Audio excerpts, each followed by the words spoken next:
2 লাখ টাকা এত টাকা কোনে পালু? স্যার আমি তো বাজি খেলে 2 লাখ টাকা কামাই করছি। স্যার চাইলে আপনি বাজি খেলতে পারেন, খেলে লাখ টাকা কামাই করতে পারেন। হাট, আমি হলো পুলিশ, আমি বাজি টাজি খেললা। স্যার ভাইবে দেখেন, বাজি জিততে পারলি 1 লাখ টাকা। হ্যাঁ, 1 লাখ টাকা? শালার চাকরি রে পাইলে 8,000 টাকা মাসে। আচ্ছা ক কি বাজি? স্যার কালকে এই জায়গাতে আমি আইসা আপনার গালে একটা চোয়ার মারমু, চোয়ার মারার পর আপনার শরীর পুরো লাল হয়ে যাবো, আর যদি লাল না হয় তাহলে আপনি 1 লাখ টাকা জিতবেন। হ্যাঁ আচ্ছা ঠিক আছে, যা আমি বাজি ধরলাম, যা।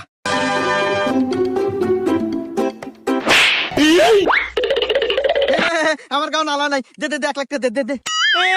আমার লস হয়ে গেল, লস হয়ে গেল। আর কি হয়েছে কান দেখা? আরে স্যার ও হাতে তো বাজি ধরছি যে যদি পুলিশ অফিসারের গালে যদি চোয়ার মারে পারি তাহলে ও আমাকে 2 লাখ টাকা দিব। এখন মনে করেন যে 1 লাখ আপনার 1 লাখ আমার।